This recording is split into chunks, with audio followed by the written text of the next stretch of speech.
আসসালামু আলাইকুম রহমতুল্লাহ। সাংবাদিক বন্ধুগণ, এটা কোনো ফর্মাল সংবাদ সম্মেলন নয় বা প্রেস ব্রিফিং নয়। জাস্ট কেন আমরা এই আয়োজনটা করেছিলাম এ বিষয়ে আপনাদের মাধ্যমে দেশবাসীকে দুটো কথা বলতে চাই।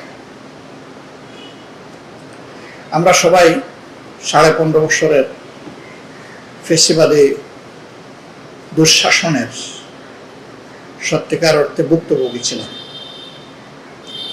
সমাজের কোনো শ্রেণী পেশার মানুষ, কোনো ধর্মে বর্ণের মানুষ এদের হাত থেকে রেহাই পায়নি। কার্যত তারা দেশের মালিক বনে গিয়েছিলেন, আর জনগণকে তারা তাদের প্রজা মনে করতেন।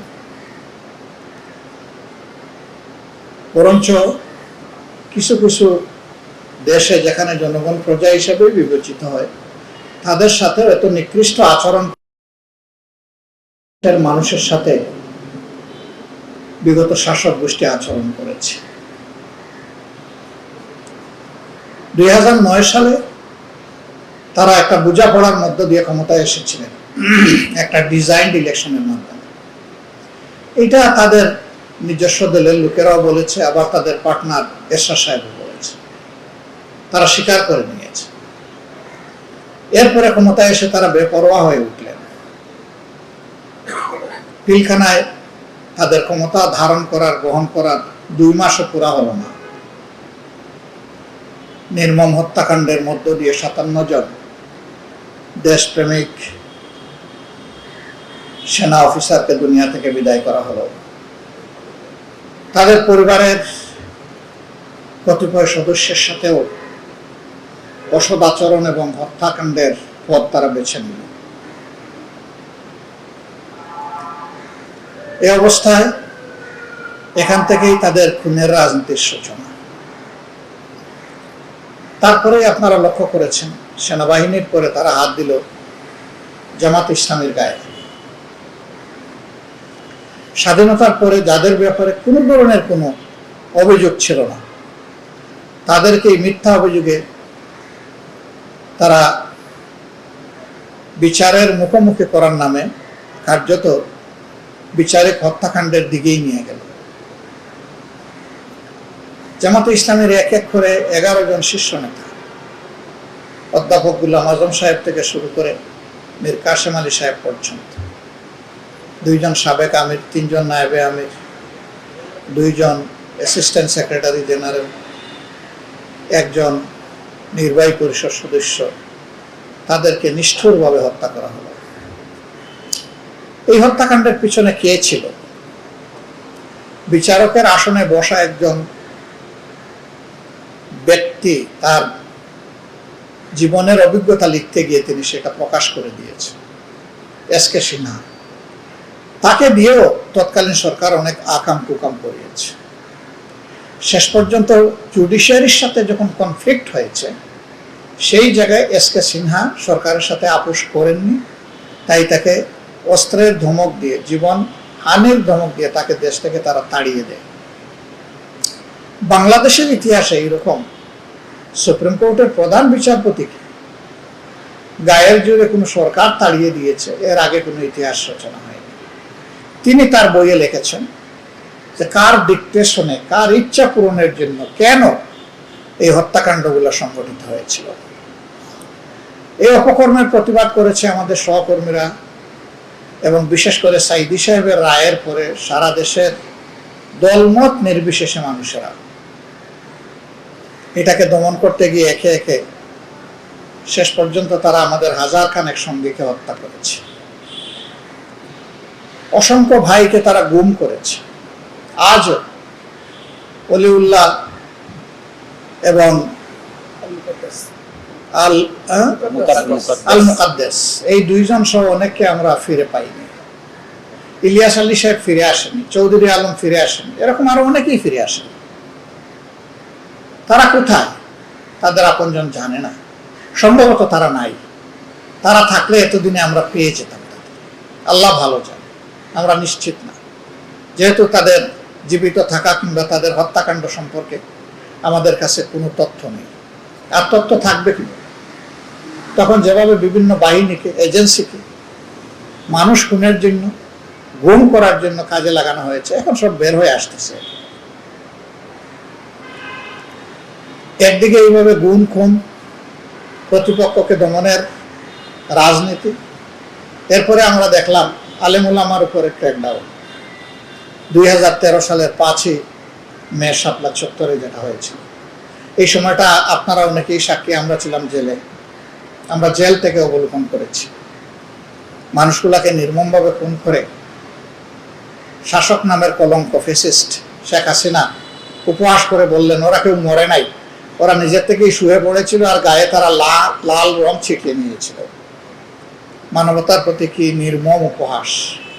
তিনি এগুলোই করেছেন, মানুষকে উপহাস তাচ্ছিল্য করেছেন। তিনি শুধু করেন নাই, তার আশপাশের লোকেরাও করেছে। এবং দুঃখজনকভাবে যে মিডিয়াকে বলা হয় জাতির দর্পণ, সাংবাদিক ভাইদেরকে বোনদেরকে বলা হয় বিবেক, তাদের অনেকেরও ভূমিকাটা সরকারকে ফ্যাসিস্ট হওয়ার ক্ষেত্রে সহযোগিতা করে বেপরোয়া করে তুলেছিল। একদিকে দলীয় কর্মীদের বাহবা, আরেকদিকে মিডিয়া জগৎ থেকে তার সমর্থন, এই দুইটা মিলে একটা ভয়ঙ্কর রূপ নিয়েছে। অবশ্য মিডিয়া সকলের অবস্থা একই ধরনের ছিল না, অনেকে অপকর্মের প্রতিবাদও করেছে। এই প্রতিবাদ করতে গিয়ে শারীরিকভাবে লাঞ্ছিত হয়েছে, হাউস বন্ধ করে দেওয়া হয়েছে, ডিক্লারেশন বাতিল করা হয়েছে। এইসব মেনেও তারা প্রতিবাদ করেছে, আমরা তাদেরকে মোবারকবাদ জানাই।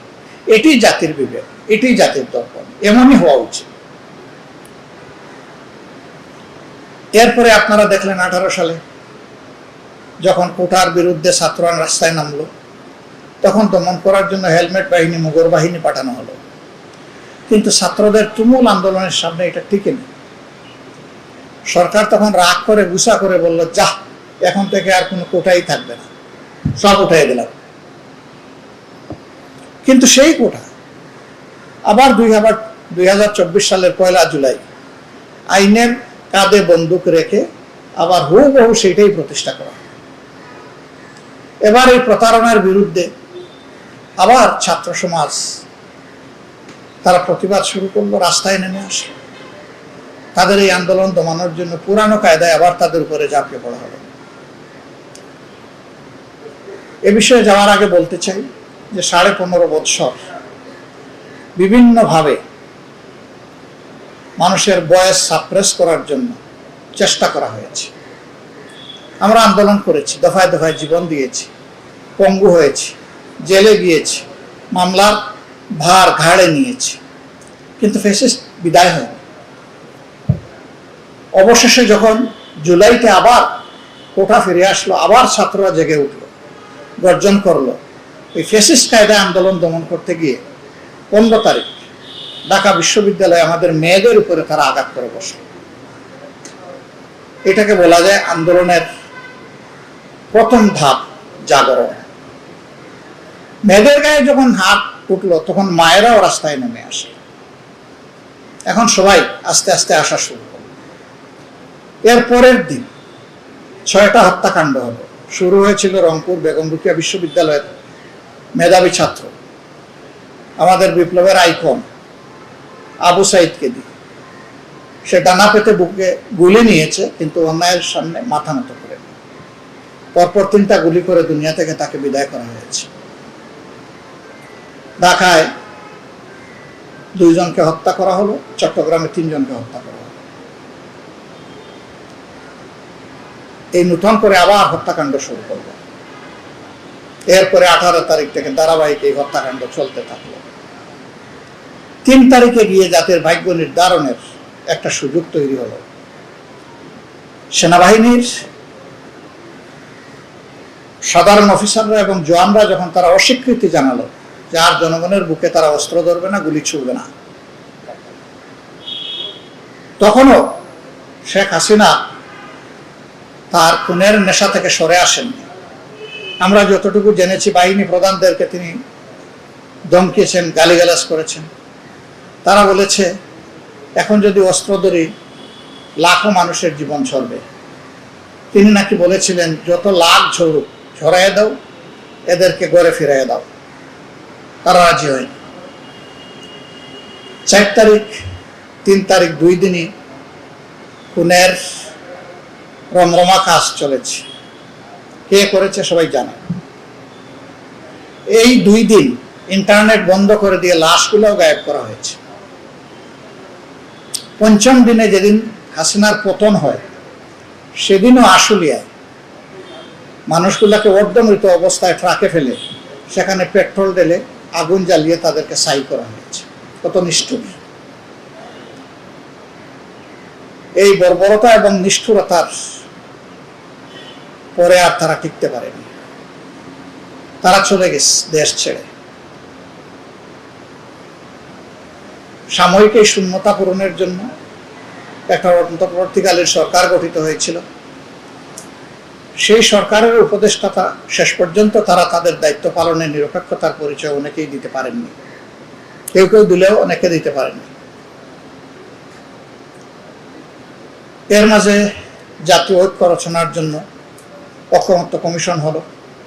মাসের পর মাস, 7টা মাস একটা না, দিনের পর দিন, ঘন্টার পর ঘন্টা আলাপ আলোচনা করে বেশিরভাগের মতের ভিত্তিতে একটা চার্টার রচনা হলো। বেশিরভাগ এই কারণে বললাম যে ছোট ছোট পয়েন্টে 31টা দলের সবাই একমত, কিন্তু যেখানে গিয়ে আমার স্বার্থ বিঘ্নিত হবে এখানেই দ্বিমত, এখানে এই নোট অফ ডিসেন্ট। এটা বর্তমান সরকারি দলের পক্ষ থেকেই কার্যত দেওয়া হয়েছে। আমরা যে 2-1টা দিয়েছি এটা আমাদের দলের কোনো প্রোটেকশনের জন্য দিই, এটা জনগণের প্রোটেকশনের জন্য দিয়েছি।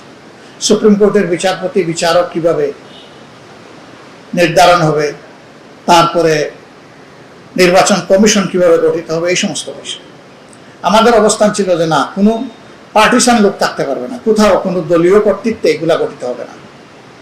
এটা হতে হবে একটা নির্দলীয় কমিশনের মাধ্যমে। সম্মানিত সাংবাদিক ভাই বোনেরা, এইভাবে একটা কনসেনসাস তৈরি হলো এবং সবাই একমত হলো যে এই বিষয়গুলোকে বৈধতা দেওয়ার জন্য আমাদের একটা সংস্কার পরিষদ লাগবে অথবা গণ পরিষদ লাগবে। এনসিপির দাবি ছিল সংস্কার পরিষদ, গণপরিষদ, আমাদের ছিল সংস্কার পরিষদ। বিএনপিও রাজি হবে, এমনকি গণভোটের বক্তব্যটা, প্রস্তাবটা তারাই প্রথমে দিল। তারাই দিয়ে গণভোটের জন্য মানুষকে ভোট দেওয়ার আহ্বান জানিয়ে এবং জনগণকে কথা দিয়ে গণভোটে যদি বেশিরভাগ জনগণ হা বলে তাহলে গণভোটের রায় সবাই বাস্তবায়ন করতে বাধ্য থাকবে। তাদের মুখ দিয়ে বললো, আমরাও বললাম। যেই নির্বাচন হলো, যে কায়দায় হোক তারা গেলেন ক্ষমতায়, 2/3 পেয়ে গেলেন। এবার তাদের মানসিকতা বদলে গেল। 2টা শপথ নেওয়ার কথা, একটা নিলেন আর একটা নিলেন না। তারা বলতেছেন এটা সংবিধানে নাই। ভাই, সংবিধান তো 26 সালের নির্বাচনও নাই। এটা তো জাতির প্রয়োজনে, will of the people is the supreme law. জনগণের অভিপ্রায় হচ্ছে সবচেয়ে বড় আইন।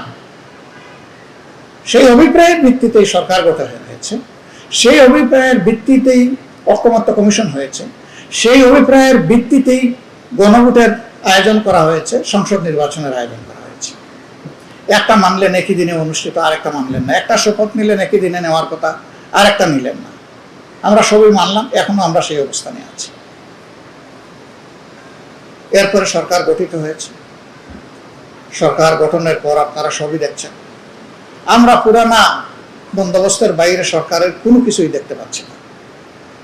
কি দেখছি? কয়েকটা কার্ড বিতরণ দেখেছি, তাও নিজস্ব লোকদের মধ্যেই ম্যাক্সিমাম। এ নিয়েও আবার বিভিন্ন ধরনের কথা আছে। কিন্তু সেই চাঁদাবাজি আগের চাইতে বেশি, সেই দুর্নীতি আগের চাইতে বেশি, সেই দলীয়করণ আগের চেয়ে বেশি। এর জন্য কি এতগুলা জীবন চলল? এতগুলা মানুষ পঙ্গু হলো? এতগুলা মানুষ আহত হলো? জীবনের ঝুঁকি নিয়ে রাস্তায় নেমে আসলো, মা আসলো, বোন আসলো, পিতা আসলো, বাবা আসলো, সবাই আসলো, ভাই আসলো, কে না আসলো, সবাই আসলো এগুলোর জন্য। জাস্ট একই তরিকার এক দলকে সরাইয়া একই তরিকার আরেক দলকে বসানোর জন্য তৈরি হয়। সংসদের ভিতরে আমরা দাবি উত্থাপন করলাম যে সংস্কার পরিষদ গঠন করুন, সভা আহ্বান করুন। এর উপরে আলোচনা হলো, ফলাফল শূন্য। আমরা প্রতিবাদে বেরিয়ে এসে আপনাদের মুখোমুখি হয়েছি। জাতিকে আমরা বলেছি সংসদে আমরা প্রতিকার পাই নাই, ন্যায় বিচার পাই নাই। আপনাদের অধিকার সংসদে তারা মেনে নেয় নাই। এখন আপনাদেরকে সাথে নিয়েই সেই অধিকার আদায়ের জন্য আমরা লড়ে যাব, আন্দোলন করব। সেই আন্দোলনে আমরা আছি। এ পর্যন্ত অনেকগুলা কর্মসূচি বাস্তবায়ন হয়েছে, আগামীতে আমাদের কর্মসূচি আছে। আজকের এই আয়োজনটা কি জন্য? এই আয়োজন কোনো সরকারের সফলতা দেখানোর জন্য নয়, সফল কোনো সরকারের চিত্র তুলে ধরার জন্য নয়, বরঞ্চ যুগে যুগে যারা ফ্যাসিস্ট ছিল, অটোক্র্যাট ছিল, স্বৈরাচারী ছিল, তাদের চিত্রটা এখানে তুলে ধরা হয়েছে। আর জনগণ তখন কিভাবে নিগৃহীত হয়েছিল, অত্যাচারিত হয়েছিল, সেইটা এখানে তুলে ধরা হয়েছে। এত কিছুর পরে আমাদের প্রত্যাশা কি? জাতির প্রত্যাশা কি? শহীদদের প্রত্যাশা কি? শহীদ পরিবারের প্রত্যাশা কি? এগুলা তুলে ধরার জন্য মূলত আমাদের এই আয়োজন। কেউ কেউ প্রশ্ন তুলেছেন এখানে শেখ মুজিবের 7 মার্চের ভাষণ আছে, জিয়াউর রহমান সাহেবের 26 মার্চের স্বাধীনতার ঘোষণা নেই কেন? উনি তো অটোক্র্যাট শাসক ছিলেন না, তো ওনারটা এই জন্যই তো আমরা আনি। যারা কর্তৃত্ববাদী ছিল, যারা আগ্রাসী ছিল, জুলুমবাজ ছিল, আমরা তাদেরকে এখানে তুলে এনেছি। এখানে দেখবেন আইয়ুব খান, এই খান সবাই আছে, কিন্তু কেউ বাদ পড়ে নেই। ইতিহাসের ধারাবাহিকতা তুলে আনা হয়েছে। আবার বেগম জিয়া যে মুক্তি পেয়েছেন ন্যায্যতার ভিত্তিতে, সেটাও এখানে আমাদের ডকুমেন্টারিতে তুলে আনা হয়েছে। ইতিহাসে যার যে কল্যাণকর অবদান আছে সবগুলোর প্রতি আমরা গভীর শ্রদ্ধাশীল, আমরা নির্মোহ। এই ব্যাপারে আমরা অবশ্যই বাস্তববাদী। প্রিয় সম্মানিত সাংবাদিক বন্ধুগণ, উদ্দেশ্যটা কি? উদ্দেশ্য হচ্ছে যাদের উপর জাতির এখন দায়িত্ব আছে তারা যেন তাদের দায়িত্বকে উপলব্ধি করেন এবং জাতির প্রত্যাশার আলোকে যেন দেশ পরিচালনা করেন। আর উদ্দেশ্য হচ্ছে জনগণকে সচেতন রাখা যে আমাদের অধিকার যদি কেউ কেড়ে নিতে চায়, তাহলে যেভাবে জীবন দিয়ে অতীতে দফায় দফায় এই দেশের সূর্য সন্তানেরা, বীরেরা তাদের অধিকার আদায়ের জন্য, জনগণের অধিকার আদায়ের জন্য লড়ে গেছে, আমাদেরকে সেই লড়াইয়ের জন্য নতুন করে প্রস্তুতি নিতে হবে। আমাদের আয়োজনের এটাই বার্তা। আপনারা এসেছেন, জুলাই শেষ হয়। আমাদের বার্তা হচ্ছে যেহেতু জুলাইয়ের আকাঙ্ক্ষা পূরণ হয়নি, কাজেই জুলাই শেষ হয়নি। জুলাই সেদিনই একটা ভালো পরিসমাপ্তি পাবে যেদিন জনগণের অধিকার নিশ্চিত হবে। যে জন্য এই আন্দোলনগুলো হয়েছিল, যে প্রত্যাশা নিয়ে, আকাঙ্ক্ষা নিয়ে, এটা যখন পূরণ হবে জুলাই সেদিন সার্থকতা হবে। আর আমরা লিখবো না যে জুলাই শেষ হয়নি। সবাইকে ধন্যবাদ। আমাদের জন্য দোয়া করবেন, আমরা যেন জাতির সাথেই থাকি, আমরা যেন ওই যে স্লোগান আছে না, জনতা না ক্ষমতা, আমরা যেন ক্ষমতার লোভে অন্ধ না হই, বরঞ্চ আমরা যেন জনতার হয়ে থাকতে পারি, দেশ সেবার সুযোগ পেলেও যেন জনতাকে সম্মান এবং শ্রদ্ধা করতে পারি। আপনারা দোয়া করবেন। সবাইকে ধন্যবাদ। আসসালামু আলাইকুম রহমতুল্লাহ। আজকে অনেক কূটনীতিবিদ এসেছেন, যদিও তাদের ছুটির দিন, আবার তাদের সামার ভ্যাকেশন চলতেছে, অনেকে দেশেও নাই, কিন্তু যারাই এসেছেন আমরা তাদেরকে ধন্যবাদ জানাই। তারা অনেকে গুরুত্বপূর্ণ রিমার্কস সেখানে লিখে গেছেন। আপনারা এসেছেন, আপনারাও যদি রিমার্কস লিখতে চান, চিঠি ড্রপ করতে চান, আপনাদের জন্য এটা ওপেন আছে। আজকে এতটুকুই। আমার আরেকটা কর্মসূচিতে অংশগ্রহণ করতে হবে। আমরা আজকে বসছি, এই নিয়ে আমরা আজকে সন্ধ্যায় বসছি। আমরা আজকে সন্ধ্যায় আশা করি একটা কনক্লুশনে পৌঁছবো দলীয়ভাবে। তবে যেহেতু আমরা 11 দলের ভিত্তিতে চলছি, আমরা সিদ্ধান্তটা ফাইনাল করব 11 দলের ব্যানারে ইনশাল্লাহ। আপনারা জানবেন, 1-2 দিনের ভিতরেই জানবেন ইনশাল্লাহ। আমাদের অবস্থান স্পষ্ট হয়ে যাবে। আসসালামু আলাইকুম।